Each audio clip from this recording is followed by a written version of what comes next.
एक ऐसी दुनिया जहाँ में पोषण इंसानों को गॉडेस के पास लेके जाता है। अचानक से एक रूम में उठता है, रूम में उठता है, चारों तरफ खून ही खून मचा हुआ था, ज्यादा ही कंफ्यूज था तेज, और फिर हाथ में एक वेपन पकड़े हुए, और वो अपने आप को देखता है और फिर कहता है ये तो मैं नहीं था, मैं कहाँ गया, हाथ में वेपन पकड़े हुए, पता कि वो कहाँ गया है, और उसे ये भी नहीं पता है ये बॉडी किसकी है। तो उसे क्लीन कह के बुलाता है। इसे उसको लगने लगता है कि यहाँ पे बहुत कुछ गड़बड़ है। सब शुरू हुआ एक नाइटमेयर से, तो रियलिटी इससे भी डरावनी लग रही है। दुनिया को कहता है कि लव और बेअंडर इंसानों को एक्स्ट्रा ऑर्डिनरी पावर मिलती है पोषण पीने से। पोषण पीने के बाद इंसानों को 22 रास्तों पे लेके जाता है जो अलग गॉडेस के पास लेके जाता है। की शुरुआत होती है सीक्वेंस 9 से। जैसे सीक्वेंस घटते रहता है और भी पावर उनकी बढ़ती रहती है। तो लोग सबसे ऊपर तक पहुंच जाते हैं, जो लोग सबसे ऊपर तक पहुंच जाते हैं वो बन जाते हैं गॉड लाइफ ऑफ बन। आता है नंबर 3049 पांचवा युग ने खून से सना हुआ एक चर्च। लेकिन असली कहानी शुरुआत होती है जून से। एक आदमी सपना देख रहा होता है कि वो प्लेन से गिर रहा होता है और फिर उसके ऊपर कुछ चिपचिपे डेडलाइन उस पे आते रहते हैं, माइंड में घुसने की कोशिश करते रहते हैं। वहाँ में उसके शरीर फट जाता है, उसके कारण सारे डेडलाइन इधर उधर भी हो जाते हैं उसके। हम लोग देखते हैं कि उसके सारे डेडलाइन और भी बड़े हो जाते हैं। डेडलाइन उसकी सोल भी तक पहुंचने की कोशिश करते हैं। और फिर एक आदमी फिर सपने से जाता है और फिर उसके पास एक गंदे से रूम में वो उठता है और फिर खून से लगा। फिर उसके बाद उसके पास एक बेकार गन भी थी, इतना जैसे कि वो उसको ब्रेन ट्यूमर हो गया है, जैसे कि उसकी बॉडी पूरी तरह से फट गई थी, उसको इतना दर्द हो रहा था। और फिर उसके बाद उसको क्लैन कह के पुकारता है, तो उसकी आवाज की पहचान होती है, ना ही उसके नाम की, और वो कह रहा होता है मैं कहाँ गया। ऐसे फिर उसके बाद वो फिर एक मिरर के पास पहुंचता है। उसके बाद वो फिर अपने फेस को नहीं पहचान पाता और फिर उसको पक्का लगता है कि वो दूसरे वर्ल्ड में रिकार्नेट हो गया है। तो फिर उसके बाद पुलिस फिर उसके बाद एक हाउस में घुसता है जहाँ पे 2 डेड बॉडी पड़ी हुई थी, वेल्चर और फिर नाया था, और वो दोनों हिस्ट्री गाइडलाइन से फिर उसके बाद ग्रेजुएट थे। और फिर उनमें में से एक कहता है मुझे तो लगता है ना इनमें में से कोई ना सुसाइड कर लिया है, यही मुझे लग रहा है। और फिर उनमें में से एक पुलिस ऑफिसर बोलता है मुझे तो नहीं ऐसा लग रहा, ऐसा लग रहा है कि यहाँ पे ना कोई ना इविल फोर्स जग गई होगी या फिर कोई डीमन आ गया होगा, तभी कुछ ऐसा यहाँ पे खतरनाक हुआ है। मुझे तो कुछ अजीब ही लग रहा है ये रूम में। बाद उसको फिर एक रूम में फिर एक फोटो दिखाई देती है और फिर वो पूछता है ये कौन है। फिर उसके बाद उसको वो बताता है बस अपॉर्चुनिटी। फिर उसके बाद उसको बताता है ये उस क्लैन के मेंबर है। तो लगता है ये ना क्लासमेट हो गए उनके, और इनके ना पेरेंट्स पहले मर चुके हैं। सिबलिंग्स के साथ रहता है, वो ना टैंगन शहर का ना नागरिक है रहने वाला, एक हिस्ट्री ग्रेजुएट है। इंसान और फिर हैंग्रीज लैंग्वेज आती है। 29 जनरल एंट्री में लिखा था, उससे मिलने के लिए आया था। और फिर उसने बताया था कि ना मुझे एक ना हिस्ट्री का एक बहुत मजेदार एक बुक मिला है। तकला हम लोगों ने ना पहला पन्ना उसका डिकेट कर लिया था, पता चला कि वो चौथा युग का टैगनेस फैमिली के मेंबर ने लिखा था। फिर उसके बाद कुछ दिनों में फिर उसके बाद क्लैन ने फिर उसके बाद डार्क एम्पायर और फिर डार्क हार्मोनाइन के बारे में पढ़ा। जून तक कोई भी एंट्री नहीं थी क्योंकि नोटबुक ने 27 जून को खुद अपना पन्ना पलटा और उसने खुद अपने आप बारे में लिखा। मेरिस में अपनी एक लाइन डिकेट करी और उसके अंदर लिखा हुआ था सब मरेंगे, उसके अंदर मैं भी हूँगा। पुलिस को ये नहीं समझ आता है कि यहाँ पे क्लैन ऐसी बात क्यों लिखेगा अपने बारे में, वो कि खुद क्यों मरना चाहता है। फिर उसके बाद क्लैन को पहली बार किसी इंसान ने पुकारा ह्यूमन वॉइस से। फिर उसके बाद क्लैन फिर सुनता है कि उसके सामने उसकी किसी की बहन आई हुई थी के साथ ही। फिर उसके बाद क्लैन ने फिर उसके बाद अपनी नोटबुक और फिर अपना टेंट से कुछ चीज छुपा ली और वो उसने जैसे तैसे करके सब छुपा ही लिया था लगभग। लेकिन वहाँ पे उसकी एक गन छूट गई थी और वहाँ पे वो आते के साथ ही वो फिर उससे कुछ सवाल पूछने लगता है जैसे तैसे करके। फिर उसके बाद उसने अपनी गन को फिर अपने और पीछे कर लिया और उससे सवाल पूछती है लड़की, इनकी छोटी बहन है मुराइसा रेड्डी, इसी रूम के अंदर आती है। फिर उसके बाद वो जैसे पीछे मुड़ती है वहाँ पे फिर क्लैन फिर उस गन को फिर ड्रॉर में फेंक देता है। फिर उसके बाद ये आवाज सुन लेती है और फिर कहती है ये आवाज कैसी थी। क्लैन फिर उसके बाद बिना हिचकिचाए बोल देता है कि मेरी पॉकेट वॉच फिर से खराब हो गई थी, इसकी आवाज थी वो। एलिसा फिर उसके बाद उस वॉच को ठीक कर देती है और वो ऐसे उसको देती है जैसे कि वो क्लैन को बेवकूफ समझती हो। उसके बाद वो फिर अपने रूम से बाहर निकल जाती है और फिर क्लैन वो फिर अपने काम में जुट जाता है। फिर उसके बाद वो फिर सारे ब्लड को साफ करने लगता है, उस लैम्प को भी साफ कर देता है जल्दी से, और वो सारी चीज को छुपाने की कोशिश करने लगता है। वो फिर अपने आप को शीशे में देखता है और फिर उसको दिन पे पता चलता है कि उसकी सारी इंजरी ऑटोमेटिक ठीक हो रहा है। उसको ये लग रहा था कि क्लैन ने अपने आप को खुद शूट किया या फिर मेरे वजह से ये हुआ है। उसकी सारी यादें धुंधली है, लेकिन उसको ये पता है कि नोटबुक ये सारी चीजों की है। उसके ट्रांसप्लेट की बात है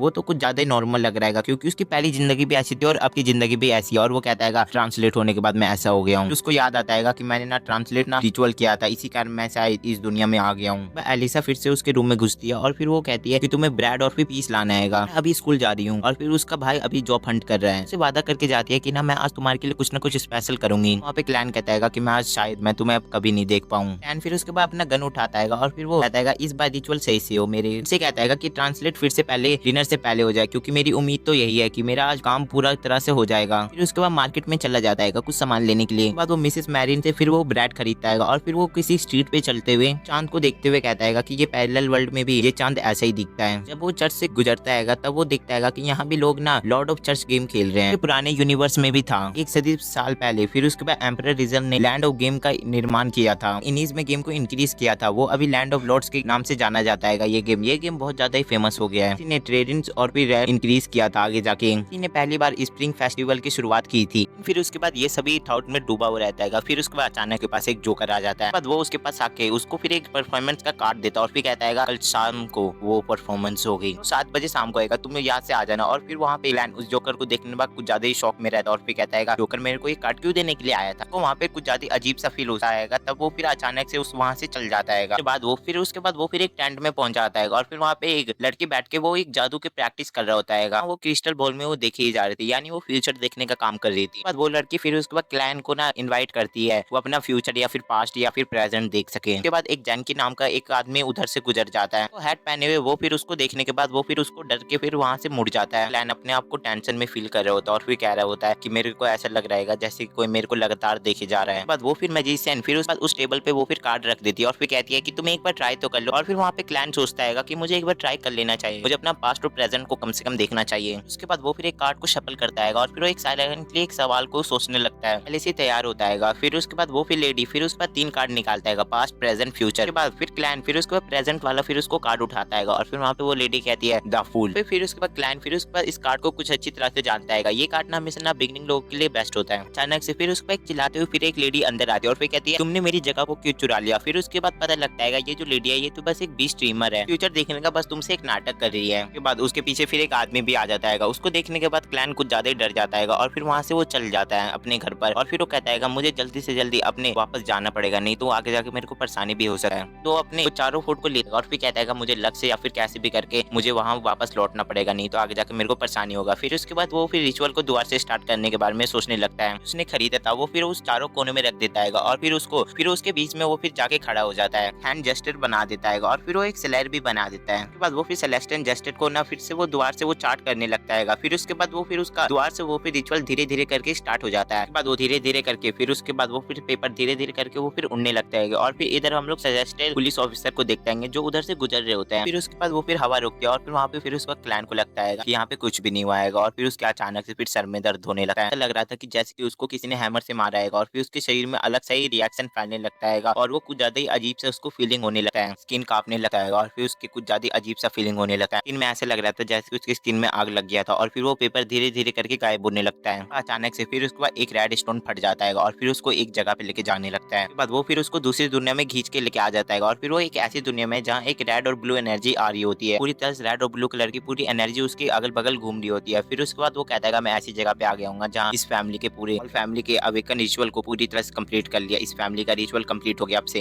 ये एक रिचुअल को कंप्लीट कर लेती है मिरर के सामने दूर समुद्र में एक ग्लोइंग जार पकड़ा हुआ था जिसके अंदर ग्लोइंग डायमंड्स था। फिर उसके बाद वो ब्लू स्टोन फिर उसके बाद वो फिर मल्टीपल होने लगता है और फिर इधर वो रेड एनर्जी फिर उसके बाद एक औरत का रूप ले लेती है सामने। फिर उसके बाद वो ब्लू एनर्जी फिर वो आदमी में बदल जाता है। फिर उसके बाद वो फिर औरत उससे पूछती है आखिरकार हम हैं कहाँ। उसके बाद क्लैन फिर हवा में उड़ने लगाएगा और वो धीरे धीरे रियलाइज आएगा कि हम एक दूसरी वर्ल्ड में आ गए हैं। वहाँ पे क्लैन को लगने लगता है कि मैंने उन दोनों को ना समन कर लिया है। फिर उसके बाद वो फिर औरत कहती है ये जो डिवाइन रेलम है ये क्या है मास्टर। वो आदमी कहता है मुझे भी लग रहा है वो डिवाइन रेलम का मास्टर होगा। और फिर वहाँ पे क्लैन को ये भी तक नहीं पता था ये डिवाइन रेलम होता क्या है। कहता है मुझे तो कहीं पे एक मंदिर भी नहीं दिखाई दिया। और फिर उसके कहती वहाँ पे फिर एक शाइन मिलाएगा पुरानी रिलम्स उसको दोबारा से फिर को रिमाइंड कर रही हो। ये देख के कुछ ज्यादा ही शौक होता है कि मैंने अपने लॉ और फिर इतने को कैसे मैनिफेस्ट करते हैं, इसको इतना मैंने बोलते के साथ ही मेरे ऑर्डर को इतनी जल्दी पूरी तरह से कंप्लीट कर दिया, मुझे यकीन नहीं हो रहेगा। उसको ऐसा लगाएगा कि मैं अपने ग्रेव स्टोन से मैं दोबारा से हैक कर सकता हूँ। लेकिन वो जैसे ही हाथ उठाता है फेस में रिएक्शन ट्रिपल हो जाता है। वो आदमी पूछता है आखिरकार तुम हो कौन और मैं हूँ कहाँ। और फिर ये सोच में डाल देता है क्लैन को कि मैं इनको बताऊँ तो बताओ क्या। तो ये लग रहा था कि मैं ग्रे हूँ या फिर क्लैन, मुझे समझ नहीं आ रहा मैं उसको क्या नाम बताऊँ। भी हो अब लोग मुझे अब से फूल बुलाओ। आदमी पूछता है तुम क्या प्लान कर रहे हो। और फिर वहाँ पे वो कहता है मेरा ये बस एक एक्सपेरिमेंट था, कुछ भी नहीं बताता। फिर उसके बाद वो औरत उससे सवाल पूछती है एक्सपेरिमेंट अभी खत्म हो गया है क्या हम अपने घर वापस जा सके। फूल वहाँ पे कहता है हाँ तुम अपने घर वापस जा सकते हो, तुम अपना ऑफिशियल रिक्वेस्ट करोगे तो मैं अपने घर में भेज सकता हूँ। ऐसा लगेगा जैसे कि वहाँ पे क्लैन ने अपने आप को 2 हिस्से में बांट दिया होगा, वैसे वो फिर 2 हिस्सों में फिर चलने लगता है। फिर नोटिस करता है कि उसकी आवाज नहीं कि अंगल की तरह आएगा। और यहाँ पे ये जो कॉशियस मैन है चीजों का मजे ले जाती है। और फिर वो सवाल पूछती है क्लैन से हमें बियॉन्डर बनने के लिए क्या करना पड़ेगा। फिर उसके बाद ये चीज क्लैन को नहीं पता था। फिर उसके बाद वो कहता है तुम अपने सामने वाले से क्यों नहीं पूछ लेते हो। फिर उसके बाद क्लैन फिर उसको गौर से ऑब्जर्व करने लगता है। फिर उसके बाद कहता है ये तो मुझे नूबल्स नहीं लगता है, जिंसी जैसी लगती है। और यहाँ पे ये जो कॉशियस मैन है ये कुछ ज्यादा स्मार्ट मैन है, तो आदमी जो बहुत दूर समुद्र से आएगा। फिर उसके बाद वो वहाँ पे क्लैन के रिक्वेस्ट से फिर उसके बाद वो फिर बता देगा तुम्हें बियॉन्डर बनने के लिए चर्च ऑफ द ओवरनाइट या फिर गॉड ऑफ स्टॉर्म में से या फिर और भी कोई और चर्च में शामिल होना पड़ेगा तभी तुम बियॉन्डर बन सी हो। ज्यादातर लोग ना बियॉन्डर नहीं बन पाते हैं, इसलिए ना तुम्हें बहुत बड़े चर्च में शामिल होना पड़ेगा तभी तुम बियॉन्डर आगे जाके बन सकते हो। लोग ना ज्यादा करना बियॉन्डर नहीं बन पाते, और जो भी बन जाते हैं वो ना हमेशा ना डार्कनेस से लड़ते रहते हैं। फिर उसके बाद वो लड़की कहती है कि ना मुझे बियॉन्डर बनने के बाद भी ना अपने फ्रीडम को नहीं छीनना है। उसके बाद वो आदमी कहता है तुम्हें अपने रॉयल्स या फिर नोबिलिटी से ना फैसला करके वो उनसे हेल्प लेना चाहिए, तभी वो तुम्हें आगे जाने का रास्ता बताएगी। उसके बाद वो फिर जिद करने लगती है कि उसको और कोई और ऑप्शन चाहिए। फिर उसके बाद वहाँ पे फिर क्लैन कहता है मेरे पास 2 पोशन है इनकी हेल्प करने के लिए, ना मेगा सेलर्स और फिर एक का नाम है सीक्वेंस। उन दोनों को ना इस्तेमाल करने से ना इनका थोड़ा सा फायदा हो सकता है। जैसे उनको एक्सप्लेन करने लगता है। फिर उसके बाद वहाँ पे क्लैन को समझ आ जाता है कि यहाँ पे कोई भी पोशन ना हमें ना अलग अलग सुपर नेचुरल फैक्ट को बताने में मदद करता है। हमें अलग से सुपर नेचुरल एक एबिलिटी देता है जो हमें ना सीक्वेंस से ना मिलता है। वो लड़की फिर उसके बाद फूल के पास मुड़ती है और फिर कहते हैं मैंने ना इस आदमी को समझौता कर लिया है, आप उसके ग्रांटर बन सकते हो। वो फिर मान जाता है। फिर उसके बाद वो एक्साइटेड होकर वो लड़की फिर उसे पूछता है क्या तुम ऐसी और भी मीटिंग को अरेंज कर सकते हो। फिर उसके बाद क्लैन फिर सोच में पड़ जाता है। उसके बाद वो और भी कंफ्यूज हो जाता है और फिर उससे पूछता है तुम क्या कहना चाहते हो। फिर उसके बाद वो फिर बताता है तुम्हारे पास जो पावर है ना वो इमेजिनेशन से कुछ ज्यादा बढ़िया आएगा। और फिर यहाँ पे फिर क्लैन भी कहता है मुझे भी ना इस रियलम से ना जुड़ के रहना चाहिए। उसके बाद वहाँ पे क्लैन फिर सोच में पड़ जाता है और फिर कहता है कि मैं अपने बार बार मीटिंग करने से मेरी सीक्रेट लीक भी हो सकता है, लेकिन मुझे इस रियलम से जुड़ के रहना पड़ेगा। इस रियलम से जुड़ने के बाद फिर उसके बाद मैं अपने असली घर वापस जा पाऊंगा। उसे अलोन से डरने से अब से मना करना पड़ेगा और फिर अब से मैं किसी भी अलोन से नहीं डरूंगा। वो फिर अनाउंस कर देता है कि अब से हर मंडे अब से 3 PM पे अब एक मीटिंग होगी। वो फिर लड़की पूछती है क्या हमें अपना कोई कोड नेम रखना चाहिए, क्योंकि हम अपने असली नाम को नहीं यूज कर सकते हैं। तो ये फूल को ये आइडिया कुछ ज्यादा ही पसंद आता है। फिर उसके बाद यहाँ पे क्लैन के फिर उसके बाद इमेज में कुछ रिफ्लेक्शन होता है और फिर वहाँ पे कोई सामने आया हुआ होता है और वो दरवाजे को जोर से पीट रहा होता है उसको। फिर उसके बाद एक दर्दनाक विजन आता है जहाँ पे वो मरा पड़ा है, क्योंकि वो एक डायरो कार्ड से निकला हुआ था। उसका नाम होगा जस्टिस। लड़की फिर उसके बाद डिसाइड कर लेते कि अब से मेरा नाम जस्टिस है और फिर वो आदमी कहता है अब से मेरा नाम भी हैंगमैन है। जैसे ये सब हो ही जा रहा था और वहाँ पे उसका दिमाग और भी वहाँ पे फटने लगता है और फिर आदमी कुछ अलग से दिखाई दे रहे थे उसको। कुछ और भी नहीं सहन हो जा रहा था क्योंकि उसका दिमाग फटे जा रहा था और फिर वो वहीं पे फिर मीटिंग को क्लोज कर देता है। ऐसे ही करता है वहाँ पे वो सभी लोग वहाँ से चले जाते हैं और फिर वो रेलम भी तबाह होने लगा। फूल ऐसे ही उड़ रहा था जैसे कि वो एक फूल की तरह उड़ रहा है। वो फिर उड़े ही जा रहा था रेलम के साथ। बाद फिर उसके बाद हैंगमैन अपने आप को फिर से वापस फिर उसको अपने आप को वो शिप पे पाता है और वो ब्लू स्टोन फिर उसके बाद वो डिस्ट्रॉय हो जाता है अपने सामने। फिर उसके बाद वो टूटा हुआ मिरर अपने सामने देखती है और फिर क्लैन फिर उसके बाद उड़ता है और फिर जल्दी से फिर उसके बाद वो खून के धब्बे और फिर अपने बंदूक को छुपाने लगता है। उस जगह पे वापस लौट आता है जहाँ वो अपने आप को फिलहाल वो अपना उसको घर मान रहा है। फिर उसके बाद वहाँ पे पुलिस उसका डोर नॉक करे जा रहा है। उसके अंदर फिर कुछ उसको दिखाई देता है। उसके अंदर कुछ पुलिस वाले आए हुए थे, बुक लिए हुए खड़ा था, पेशेंट लग रहा होता है। फिर उसके बाद वो फिर अपने बाल को ठीक करता है। बाद वो फिर दरवाजा खुलता है। फिर उसको दरवाजा खुलने के बाद पता चलता है ये तो वही बंदा है जो उसका फॉलो कर रहा था। हाँ मैं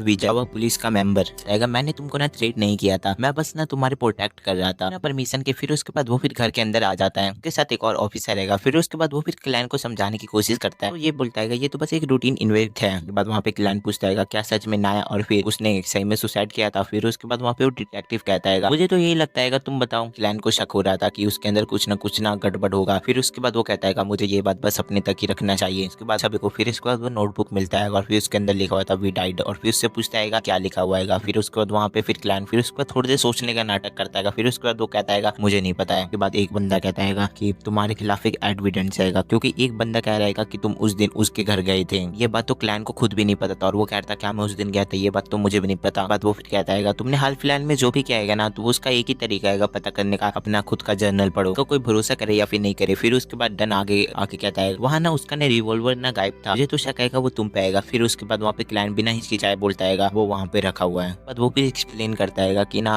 रात जब मेरी आँख खुली थी तब मैं एक टेबल पे बैठा हुआ था और वहाँ पे उसके ऐसा लग रहा था जैसे कि मैं अपने आप को खुद मारने वाला हूँ। उसके बाद से मुझे उसके बाद से कुछ भी नहीं याद है, क्योंकि उसके बाद से मेरी सारी मेमोरी ब्लर होना स्टार्ट हो गई। लेकिन डन को वहाँ पे ये बात सारी सच लग रही थी और वो कह रहा था लेकिन मुझे तुम्हारी बात तो सच लग रही है, लेकिन तभी भी तुम्हें एक साइकिक टेस्ट से गुजरना पड़ेगा। लेओनार्ड कहता है तुम्हारी किस्मत अच्छी थी कि तुम बच गए, नहीं तो बाकी सब लोग तो ऐसे ही मारे जाते हैं। ऐसे इन्फेक्शन खत्म होता है पुलिस वालों के साथ। फिर उसके बाद वो सभी फिर बाहर निकल जाते हैं साइकिक टेस्ट, और उसको अंदर से कुछ ज्यादा डर लग रहा होता है और वो मन में मन घबराने लगता है और फिर कहता है मेरे साथ वहाँ पे जाने के बाद क्या होगा। फिर उसके बाद वो फिर एक बच्चे को देखता है जो ब्रेड चोरी करके भाग रहा होता है, वहाँ से खाना चुराता है। फिर उसके बाद वहाँ पे फिर उसको डन फिर पकड़ लेता है और फिर वहाँ पे फिर उसके बाद क्लैन के मन में आता है मेरी जो ट्रांसलेट वाली सोल वाली बात है वो इधर ना पता चल जाए, इसलिए मुझे भी यहाँ से भागना पड़ेगा। वो फिर एक अच्छे मौके का इंतजार करने लगता है। वह गुस्सा होने के बाद वो फिर वो उस बेकर को फिर उसके बाद वो फिर ब्रेड फिर लौटा देता है। फिर उसके बाद वो फिर बच्चा फिर चटपटाने लगता है टेंट के फिर पोल को। फिर उसके बाद वो फिर लात मार देता है, अच्छा मौका था भागने का। फिर उसके बाद फिर यहाँ से फिर क्लैन फिर भाग जाता है, वो फिर भागते ही रहता है बिना पीछे देखे हुए, वो फिर भागते रहता है। फिर उसके बाद जब वो रुकता है तब फिर वो एक संग्रहालय में आ गया था। फिर उसके ऊपर कोई पानी फेंक देता है। फिर उसके बाद कुछ अजीब होता है, वो फिर पानी फिर उसके बाद मिड एयर में फ्रीज हो जाता है और फिर वहाँ पे क्लैन को समझ आ जाता है। तो ये बात समझ आ जाती है कि यहाँ पे ना टाइम और ना स्पेस ना एक्सपैंड हो चुका है और ये कुछ देर के लिए फ्रीज हो गया है। ये चीजें भी फिर उसके बाद फ्लोट करने लगता है है। फिर उसके बाद उसको समझ आ जाता है कि मेरे आसपास में कोई बियॉन्डर है। तरफ की खिड़कियां फिर उसके बाद तूफान की तरह फिर खुलने लगती है और फिर वहाँ पे फिर उसकी गलियों की वॉल फिर इधर उधर होने लगती है। लग रहा होता है जैसे कि पूरा शहर उखड़ रहा होता है। फिर उसके बाद क्लैन फिर डर के मारे भागने लगता है। यहाँ पे जमीन भी फिर उसके बाद वॉल बन के फिर उसके पीछे भाग रही होती है। फिर उसके बाद वो फिर ऑब्स्टैकल्स से बचते हुए वो फिर एक टैक्सी सर्विस के पास आ जाता है। वो फिर टैक्सी सर्विस के पास पहुंचने के बाद वो फिर उसके अंदर बैठ जाता है और फिर कहता है मुझे पोर्ट लेके चलो। ये कहती है फिर उसके बाद वो कैरेज भी चल पड़ती है और फिर उसको लगता है कि अब से उसका कोई भी पीछा नहीं कर रहा। और फिर वहाँ पे वो धीरे धीरे करके वो फिर उसको लेके जाने लगता है। तो ऐसा लग रहा था कि वो सारा मैडनेस वो फिर उसी वैली में रह गया। तो ऐसा लग रहा था कि ये सब एक बस ड्रीम है। फिर उसके प्लान फिर ड्राइवर से कहता है गाड़ी रोक दो और फिर वहाँ पर वो ड्राइवर उसकी बात नहीं सुनता है। वो फिर गाड़ी को चलाते रहता है और गाड़ी चलाने के दौरान फिर उसके बाद उसकी कैप उड़ जाती है और वहाँ पे फिर क्लैन उसको देख के कुछ ज्यादा हैरान हो जाता है। उसके सामने रन रहता है क्लैन। फिर उसके बाद अगले सीन में फिर उसको एक अजीब से ड्रीम से उठता है। फिर उसके बाद अचानक फिर उसके बाद उसका गेट खुलता है और फिर उसके सामने फिर से डरना आ जाता है। देखने के बाद फिर उसके बाद क्लैन फिर उसके बाद डर जाता है और फिर कहता है क्या इसने मेरे सपने को मैनिपुलेट कर दिया, ये बियॉन्डर है। तो बंदा कहता है कि तुम ना जितना भी हमारे बारे में पावरफुल सोचोगे ना हम ना उतने ही पावरफुल हो जाएंगे हम लोग। फिर उसके बाद वहाँ पे क्लैन कहता है तुम्हारा हम कहने का मतलब क्या है। फिर उसके बाद हम लोग देखते हैं कि वहाँ पे और भी लोग आ जाते हैं। उसके बाद वहाँ पे फिर एक लेडी आ जाती है और फिर कहती है तुम चिंता मत लो, मैं ये सारी चीजें ना आराम से करूंगा। और फिर ये देखने के बाद क्लैन कुछ ज्यादा ही डर जाता है। अगले सीन में जैसे उठते फिर उसके पेरेंट्स होते हैं और फिर ये देखने के बाद वो कुछ ज्यादा ही खुश हो जाता है। उसको डिनर के लिए बुला रहे होते हैं। देखने के बाद फिर उसके बाद क्लैन फिर उसके साथ ही जा रहा होता है डिनर करने के लिए। लेकिन वहाँ पे फिर उसके बाद वो लड़की उसके कान में आके कहती है क्लेन। और ये देखने के बाद वो कुछ ज्यादा ही घबरा जाता है। फिर उसका वो इधर उधर देखने लगता है लेकिन वो लड़की वहाँ पे होती ही नहीं है। बाद वो फिर कहती है कि मैंने ना तुम्हारी ना सर्विस की मेमोरी को ना आराम से देख लिया होगा। फिर उसके बाद वहाँ पे क्लैन कहता है मुझे तो नहीं लगा इसने मेरी सर्विस की मेमोरी को देख लिया होगा, लेकिन इसको कैसे पता कि मेरे मॉम डैडी ये है। अचानक से वो लड़की फिर उसके सामने आ जाती है और फिर कहती है तुमने उस नोटबुक को कहाँ लेके गए। फिर उसके बाद वहाँ पे क्लैन फिर घबरा जाता है। फिर उसका क्लैन कहता है मुझे नहीं पता। फिर उसको वो कहती है कि सेवन को वहाँ पे वैस के घर पे क्या हुआ था। फिर उसका वहाँ नोट कहता है मुझे नहीं पता। वो लड़की फिर उससे पूछती है उस दिन जब वो सब मर रहे थे तो तुम वहाँ पे क्या कर रहे थे। फिर उसका वहाँ पे वो कुछ ज्यादा घबरा जाता है। फिर उसके बाद उसके हाथ में वो गन आ जाता है। उस गन को लेने के बाद वो फिर अपने आप को मार देता है अचानक से। फिर उसके बाद उसको होश आता है। फिर उसका वो उठते के साथ कहता है क्या मैंने टेस्ट पास कर लिया। और फिर वहाँ पे उन दोनों को दे रहा और वो लड़की वहाँ पे बात कर रही होती है तो इसने अपने आप को क्यों गोली मार ली। और मुझे ये भी नहीं पता है कि ये अभी तक जिंदा क्यों है। इसके बारे में मैं भी अभी श्योर नहीं हुई है तो है कौन। इसकी मेमोरी की इसके पास तो मेमोरी है ही नहीं पुरानी। और फिर वो कहता है क्या इसके पास पुरानी मेमोरी नहीं है। और वो कहता है नहीं वैसे ही उन दोनों लड़कों और लड़कियों के साथ ही ऐसा हुआ था, उन दोनों के पास भी मेमोरी नहीं था। पहली बार ऐसा ट्रिकी केस देख रहा हूँ, मैंने ऐसा केस कभी भी नहीं देखा था। नोट फिर उसके बाद डंजे से कहता है तुम हमेशा उसके साथ भूल रहना क्योंकि वो कभी भी किसी पे भी हमला कर जाएगा और वो अभी तक नोटबुक वो मिसिंग है। और फिर वो कहता है हाँ मुझे भी पता है। उसके बाद वो दोनों फिर उसके क्लैन से कहता है कि तुम अभी भी खतरे में, तुम अपना से ध्यान रखना। फिर उसके क्लैन कहता है कि अच्छा ठीक है, लेकिन फिर उसके बाद वो कहता है कि ना हम तुम्हारे बेबी सिटर नहीं है जो तुम पे हम ध्यान करेंगे, तुम्हें अपना ध्यान खुद रखना पड़ेगा। बाद वो कहता है क्या तुम हमें ज्वाइन करना चाहोगे, क्या तुम खुद बियॉन्डर बनना चाहते हो। फिर उसके बाद वहाँ पे ये क्लैन सुनने के बाद कहता है। फिर उसके बाद वो फिर पुलिस वालों के इंस्ट्रक्शन को फॉलो करते हुए वो फिर उसकी जगह पे पहुंच जाता है। वहाँ जाने के बाद फिर उसका राइट नाम के एक बंदे को ढूंढना है। क्लैन को वहाँ पे डर लग रहा होता है कि मैं वहाँ पे से जुड़ता हूँ तो मेरी वो ट्रांस वाली सोल के बारे में पता तो नहीं चल जाएगा। वहाँ पे उसको ये चीज सच लग रहा होता है कि ना मुझे ना ये सारी चीजों को ना आराम से ना सच मान लेना चाहिए। तो ऐसा लगेगा कि अभी अच्छा समय आएगा मिसेस सैजम के बारे में जानने का। का सीन कुछ ज्यादा ही डेंजर होता है। उसके अंदर ना कुछ ड्रॉ पे सभी लोग पैसे लगा रहे होते हैं, चूहे लोगों को फाड़ रहा होता है और वहाँ पे कुछ लोग बाहर लड़ रहे होते हैं कि अभी मैं जीतने से बच गया, अभी मेरे पैसे चल जाते। और फिर बाहर लोग पैसे ही लगाए जा रहे थे कुछ डॉगी पर, कोई भी फ्रेंडली नहीं लग रहा होता है। जब वहाँ पे काउंटर पे फिर उसके बाद क्लैन पहुंचा। फिर उसके बाद वहाँ पे उसको बियर देने के बाद कहता है हम लोग बियर तो सब नहीं करते आएंगे, कभी भी तुमको हमने कर दिया। फिर उसके बाद क्लैन को लाएगा कि मुझे तो यही लगता है यही राइट है मिस्टर, तो इनसे मुझे बात करनी चाहिए। फिर वो क्लियर कर देता है कि मैं ना मिस्टर ब्रांड ढूंढ रहा हूँ। फिर उसके बाद वो पास बैठा आदमी कहता है, वो आदमी हंसे हुए कहा कि ये आदमी अभी तक पास्ट में जी रहा है क्योंकि सभी लोग आगे भी बढ़ चुके हैं। बाद वो फिर बारटेंडर कुछ ज्यादा ही सीरियस होते हुए कहता है क्या तुम किसको ढूंढ रहे हो यहाँ पर। फिर उसके बाद वो कहता है स्मिथ ने भेजा है यहाँ। और फिर वो ये इतना सुनते हैं फिर उसके बाद वो फिर उसको अजीब सी जगह पे लेके जाता है और फिर वहाँ पे फिर उसके बाद पीछे की दरवाजे से फिर उसके बाद उसको एक एलिवेटर पे भेज देता है। वो फिर नीचे चला जाता है। बाद फिर उसके बाद वो फिर एक अलग सी रूम में आ जाता है और फिर उसके सामने एक रिसेप्शन था लिखा हुआ था और वो कहता है यहाँ पे मैं कहाँ आ गया। वहाँ पे अगल बगल लिखा हुआ था ब्लैक हॉर्न सिक्योरिटी कम्युनिटी। फिर उसके बाद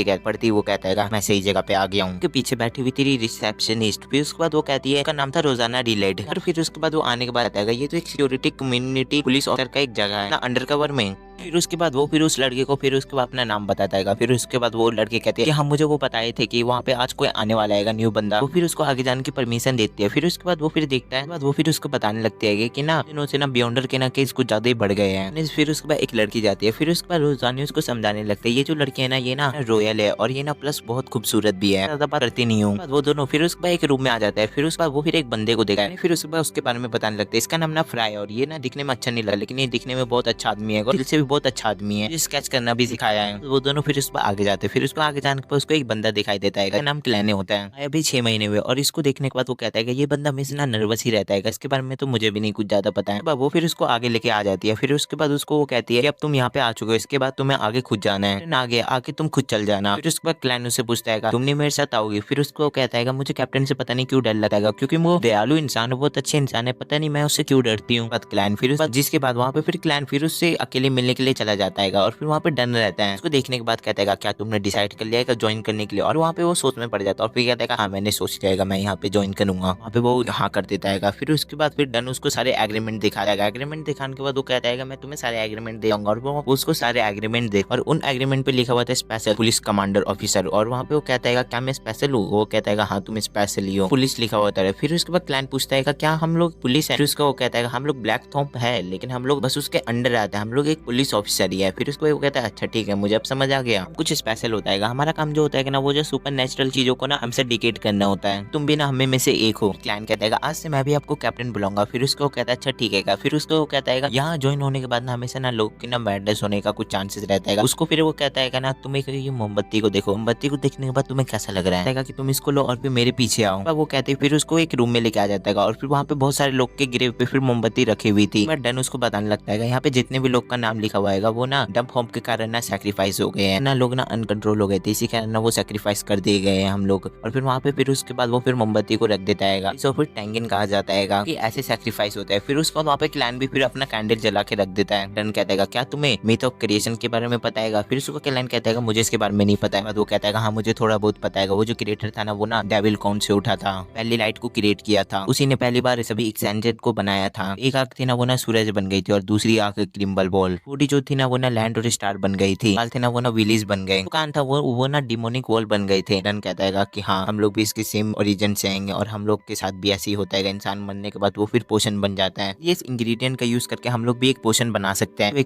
पावर को गेन करने के लिए। बाद क्लैन फिर याद करता है उस हैंगमैन ने भी यही बात बताई थी। फिर उसके बाद डन कहता है 22 पाथवे होते हैं, चर्च पार्ट ऑफ नेवर, और फिर वो कहता है और फिर 9 पोशन 5 पाथवे। उसका कलेक्टर रहता है ना उसके के लिए ना डिफेंस कॉर्पोरेट सबसे बेस्ट होता है, पार और फिर सील के लिए बेस्ट होता है, उसके के लिए ना चीज में ना एडवांटेज होता है, लेकिन वो कॉप्स में कुछ ज्यादा कमजोर माना जाता है। बट डन कहता है मैं तुम्हें ना सील पाथवे के बारे में बता रहा हूँ, ये चीज को ध्यान से सुनना, तो इतनी जल्दी डिसाइड मत करो, वो तुम बूढ़े आदमी नील से भी जाके पूछ सकते हो, वो तुम्हें जल्दी से और अच्छी चीज बता सकता है।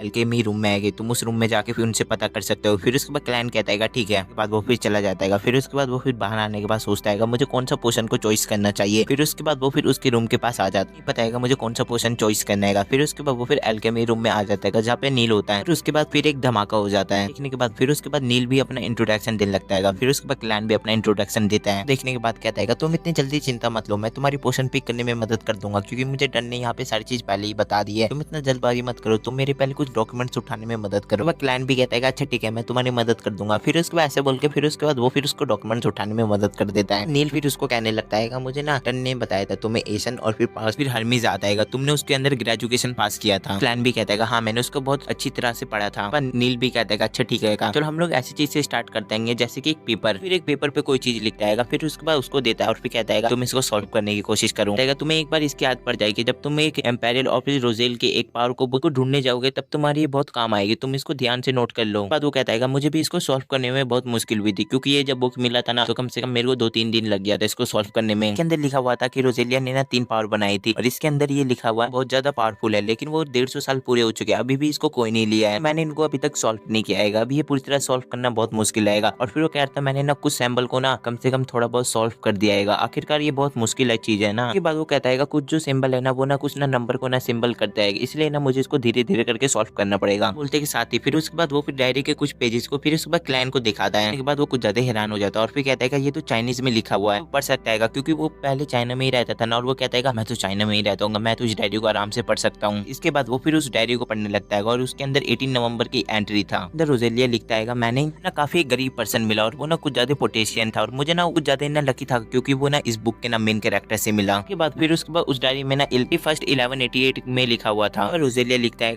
कि आज की न्यू ईयर पार्टी कुछ ज्यादा ही खास थी क्लेम। फिर उसके बाद ये सारी चीज पढ़ रहा होता है नील, फिर उसके बाद उसको कुछ बातें बता रहा होता है, इन क्लेन का ध्यान उस पेजेस पे लगा हुआ था, और वहाँ पे लिन फिर उसको कुछ बताने की कोशिश करता है, लेकिन वहाँ पर फिर उसके बाद वो फिर उसके पेजेस में ना कुछ ज्यादा उसको इन्फॉर्मेशन मिल जाती है और फिर कहते हैं ये इन्फॉर्मेशन मेरे बहुत काम आएगी, मुझे इसको ध्यान से याद रखना पड़ेगा। मैं यूज करने के बाद शायद मैं आगे जाके अपने घर जाने का रास्ता ढूंढ सकूं। अब वहाँ पे क्लैन कहता है अब मैं वहाँ पे घर जाने का कोई ना कोई तरीका ढूंढ सकता हूँ। फिर उसके बाद क्लैन फिर नोटिस करता है वहाँ पे रुचल ने लिखा था ना, मैंने ना अपना गलत पोशन चॉइस कर लिया था, मुझे ना अपरेट टेस्ट या फिर सील पोशन लेना चाहिए था। उसके बाद ये सारी बातों में फिर खो जाता है। फिर उसके बाद नील कहता है तुम कहाँ खो गए। नील पूछता है तुम्हें क्या हुआ। फिर उसके बाद क्लैन बोलता है ये जो डायरी में लिखा हुआ है ना, मैं उसको सॉल्व करने की कोशिश कर रहा हूँ। फिर उसके बाद नील फिर हंसता है, वो बोलता है ऐसा हो ही नहीं सकता है। दोस्त से पूछता है तुमने डिसाइड कर लिया है तुम कौन सा पोशन लोगे। फिर उसके बाद क्लैन कहता है मैंने डिसाइड कर लिया है, अब मैं सील पोशन लूंगा। श्योर हो क्या तुम यह वही पोशन लोगे, तुम आगे जाके फिर पछताओगे तो नहीं। फिर उसके बाद क्लैन कहता है हाँ मैं श्योर हूँ, मैं उसी पोशन को लूंगा। फिर उसके बाद वो फिर बताता है तुम एक बार जो पोशन ले लेते हो फिर उसके बाद आगे जाके चेंज नहीं कर सकते हो, जिंदगी भर तुम्हें उसी पोशन का इस्तेमाल करना पड़ेगा। उसके बाद नील कहता है मैंने एक्सपेक्ट नहीं किया था कि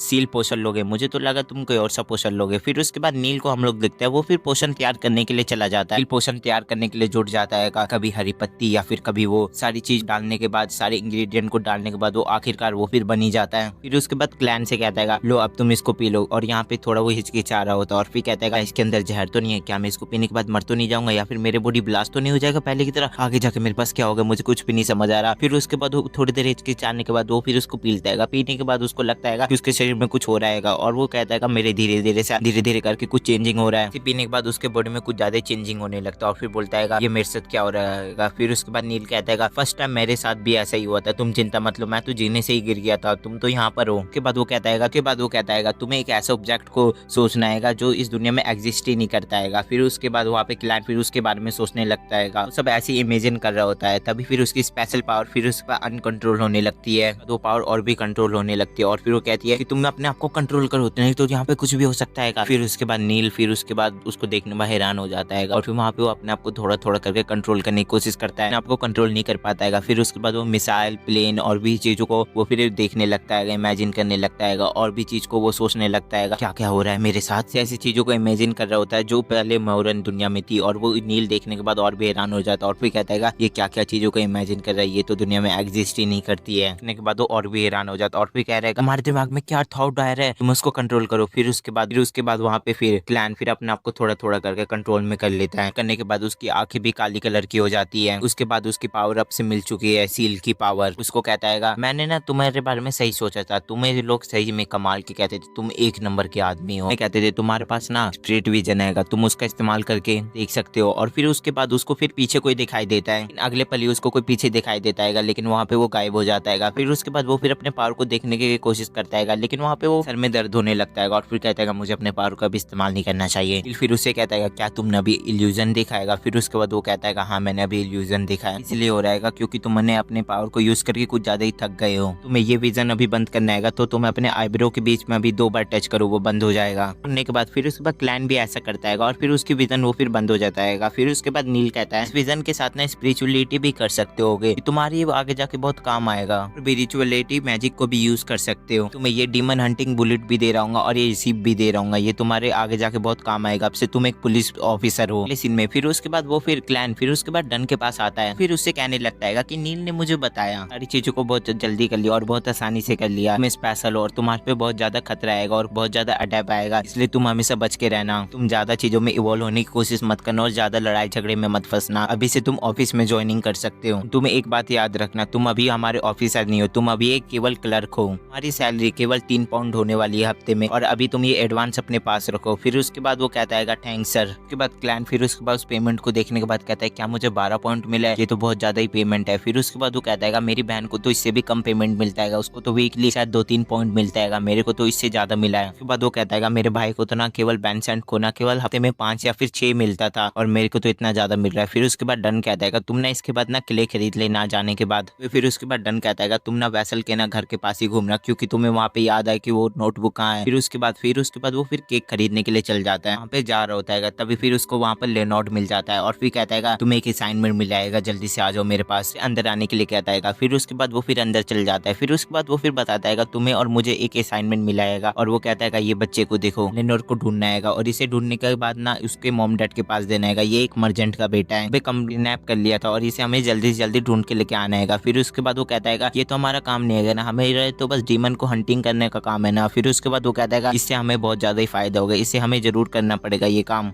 तो आएगा बेनोट को ढूंढना और फिर उनको शांत करना। और फिर वो कहता है ये ना हमारा पहले भी क्लाइंट रह रखा है और फिर इसको हम लोग ढूंढेंगे तो और ये और भी खुश हो जाएगा और ये हमारे पास दोबारा आएगा, इसलिए तुम्हारी खूबी को हम इस्तेमाल करेंगे और तुम्हारी खूबी किस दिन काम आएगी, इंसानों को खोजना, और तुम अपने विजन को दूर दूर से भी देख सकते हो। उसके बाद वो फिर एलेनोर का कपड़ा उसको देता है और फिर कहता है तुम अपने पावर को यूज करके उसको ढूंढने की कोशिश करो। फिर उसके बाद क्लैन भी मान जाता है, अपनी पावर को यूज करने लगता है। फिर उसके बाद वो अपनी पावर का यूज करने के बाद उसको पता चल जाता है कि वो एलेनोर का आएगा। फिर उसके बाद वो फिर उसको ढूंढते ढूंढते वो फिर उसके ऊपर वाले रूम में आ जाते हैं। क्लैन फिर अपने विजन से देखता है कि ऊपर के रूम में दो बंदे बैठे हुए हैं और वो दोनों गुंडे हैं। वो फिर वहाँ पे देखता है कि उसने अपने बच्चे को किडनैप करके रखा हुआ है। फिर उसके बाद लेनोड ये सुनने के बाद वो फिर अपने पावर का यूज करके फिर उसके बाद वो दरवाजा को खोल देता है। वो अपने पावर का यूज करके फिर उसके बाद उन गुंडों से लड़ने लगता है। फिर उसके बाद हम देखेंगे कि ये तो इंसान भी नहीं लग रहे होते, ये तो कोई और लग रहे हैं हम लोग को, क्योंकि इनकी आंख अजीब जैसी लग रही है। तो हम लोग लुनार्ड को देखते हैं, वो तो इन गुंडों को इजीली आराम से हरा देता है, उनको हरा देता है। लेकिन वहाँ पे अचानक से फिर उसके बाद एक पंख आ जाता है, ऐसी पंख। फिर उसके बाद वो फिर उन गुंडों में लगता है कि वैसे वो दोनों फिर उसके बाद वो फिर एक डीमन में कन्वर्ट हो जाते हैं, एक मॉन्स्टर की तरह लगने लगता है। और फिर वहाँ पे लेनोड कहता है ये मॉन्स्टर में कैसे कन्वर्ट हो गए इस बार पहले से ज्यादा ताकतवर होगा। और वहाँ पे लेनोड कहता है ये तो हर बार से पहले ज्यादा ताकतवर होते जा रहे हैं। वहाँ पे फिर उसके बाद लेनोड को थोड़ी बहुत दिक्कत हो रही होती है उन दोनों को हराने में, तभी भी वो फिर उन पे अटैक करने लगता है और भी उनको हराने लगता है। वो फिर उन पे एक अटैक करे जा रहा था, वहाँ पे उसको और भी दिक्कत हो रही थी और भी वो अपने न्यू वेपन का यूज करके वो फिर अटैक करने लगता है। लेकिन वहाँ पे उसको वो दिक्कत पे दिक्कत हो ही जा रही है। फिर उसके बाद वो दोनों मॉन्स्टर फिर उसके बाद वो इतना सारा मार खाने के बाद वो फिर लोनार्डो से बच के भागने लगते हैं वहाँ पे। फिर उसके बाद क्लैन भी उन दोनों को ढूंढने की कोशिश करता है, लेकिन वो दोनों फिर मिलते नहीं है। लोनार्डो ये देखने के बाद कहता है तुम हमारे सिर हो, उन दोनों को ऐसे जाने मत दो,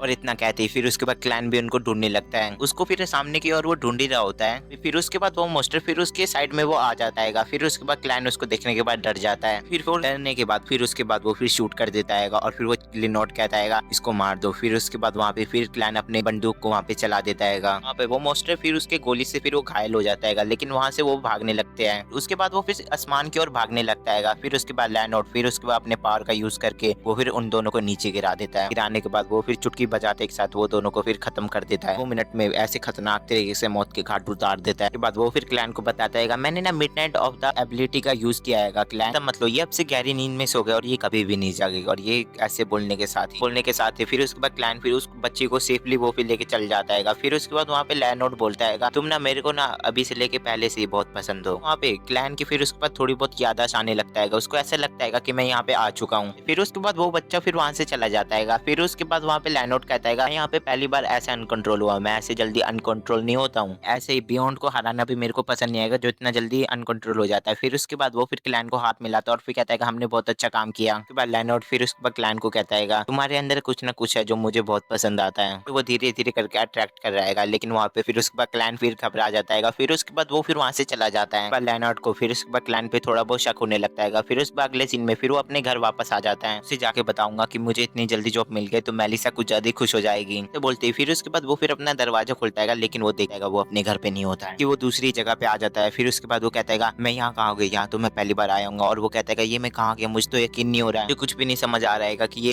चल के आ रहा है। फिर उसके बाद वो फिर आगे जाता है। आगे जाने के बाद उसको वही डायरी मिलती है। डायरी में लिखा हुआ था कि सबके सब लोग मर जाएगा और मैं भी। और यहाँ पे ये देखने के बाद वो कुछ ज्यादा ही डर जाता है और फिर कहता है ये किसकी डायरी और इसके अंदर क्या लिखा हुआ है, मुझे कुछ भी नहीं समझ आ रहा है राते के साथ। फिर उसके बाद वो फिर देखता है कि हम वो है। फिर उसके बाद वो फिर देखता है कि मैं उसी जगह पे आ गया हूँ। साथ में उसके अंदर ये भी लिखा हुआ था कि जहाँ पे वो बच्चे किडनैप हुआ था उसी जगह पे तुम्हें क्लू भी मिलेगी। और फिर वो कहता है ऐसा कौन कर सकता है मेरे साथ, उस डायरी में क्या नोट था और मुझे ये भी नहीं समझ आ रहा है। और ये डायरी और इसके पीछे मेरे और क्या ये राज छुपाएगा और मेरी सोल के पीछे क्या राज छुपाएगा और ये शरीर किसके है, मुझे ये भी पता करना है। और इस फैमिली के क्लू जरूर ढूंढना पड़ेगा, मुझे आगे जाकर उनके बारे में पता करना ही पड़ेगा बोलते के साथ। फिर उसके बाद वो फिर वहां से चला जाता है। अगले सीन में हम लोग देखते हैं कि वहाँ पे उसका बड़ा भाई बैंसन आ चुका है और वो क्लैन को ढूंढ रहा होता है। फिर उसके बाद वो आते के साथ वो डोर का बेल बजाता है। बाद वो फिर आते के साथ फिर उसके बाद मेलिसा और फिर वहाँ पर वेलकम करते हैं, भैया वेलकम, आपको वेलकम होम भैया। कहता है तुम्हें ये सब करने की कोई जरूरत नहीं थी, आप इतने दिनों के बाद आए हो, हम लोग आपको दिखे कुछ ज्यादा ही खुश है। और वहाँ पे कहता है खुश होना भी चाहिए चाहिए क्योंकि मैं यहाँ पे आया हूँ ना। उस घर को देख के कुछ ज्यादा हैरान हो जाता है और फिर कहता है कि हम लोग सच में इस घर में रहेंगे, ये तो इतना शानदार घर रहेगा। क्लैन कहता है हम लोग यहीं रहने वाले, तुम चिंता मत करो, अब से यही हमारा घर है। सुनते के साथ फिर उसके बाद बेंसन कुछ ज्यादा खुश हो जाता है और फिर कहता है वाह मेरे छोटे भाई। फिर उसके बाद वहाँ पे क्लैन ने अपने बड़े भाई के लिए कुछ खाना भी बनाया था और फिर कहता है मैं तुम्हारे के लिए पहली बार कुकिंग कर रहा हूँ, तुम्हें खाना कैसे लगा। फिर उसके बाद वहाँ पे बेंसन बोलता है तुम्हारे हाथ का तो खाना बहुत लाजवाब है, कुछ ज्यादा ही बेस्ट खाना तुम बने। और फिर वहाँ पे वो भी कहती है भैया आपने बहुत बढ़िया खाना बनाया है। बाद वहाँ पे फिर उसके बाद बेंसन फिर अपने भाई को गिफ्ट देता है और फिर कहता है ये लो तुम्हारे के लिए कपड़ा, क्योंकि तुम्हारे नई जॉब लगाएगा, तुम इसको पहन के जाना। फिर उसके बाद वहाँ पे कहेगा अब भैया आपको ये सब करने की कोई जरूरत नहीं है, तो बहुत महंगा होगा। फिर उसके बाद वो कहता है तुम चिंता मत लो। फिर उसके बाद वहाँ पे उसकी बहन बोलती है ये भैया ना तुम्हारे के लिए थोड़ा थोड़ा पैसा जमा कर रहे थे, इसलिए वो तुम्हारे के लिए ये लेके आए हैं। वहाँ पे क्लैम कहता है मैं इसको कैसे ले सकता हूँ। फिर उसके बाद मेलिसा बोलती है तुम चिंता मत लो, भैया तुम्हारे के लिए काफी समय से पैसे जमा कर रहे थे। फिर उसके बाद वहाँ पे वो कहता है तुम अब इसको पहन के देखो तुम कैसे लग रहे हो। फिर उसके बाद वो फिर उसको कपड़े पहन लेता है और वहाँ पे वो कुछ अच्छा लग रहा होता है। फिर उसके बाद वो फिर कहता है कि तुम बहुत बेस्ट लग रहे हो। उसके बाद क्लैम भी वहाँ पे फिर अपने बड़े भाई का शुक्रिया अदा करता है और फिर कहता है थैंक्स भैया आपने मेरे के लिए इतना किया। फिर उसके बाद वहाँ पे बेंसन कहता है मैं तुम्हारे लिए नहीं करूंगा तो किसके लिए करूंगा, तुम ही तो मेरी फैमिली हो ना के साथ। फिर उसके बाद वो फिर बेंसन के फिर उसके बाद सर पे हाथ रख देता है और फिर कहता है क्लैम तुम ठीक हो ना। फिर क्लैम को फिर उसके बाद अपने मॉम डैड की याद आने लगती है। बेंसन कहता है अब तुम्हारी न्यू जॉब लगने की वजह से अब हम अभी पार्टी करने जा रहे हैं। फिर उसके बाद वो सभी मिलके फिर उसके बाद पार्टी करने लगते हैं। के साथ ये एपिसोड एंड हो जाता है। अगर आपको ये पार्ट पसंद आया होगा तो वीडियो पे लाइक कर देना। ये तो अभी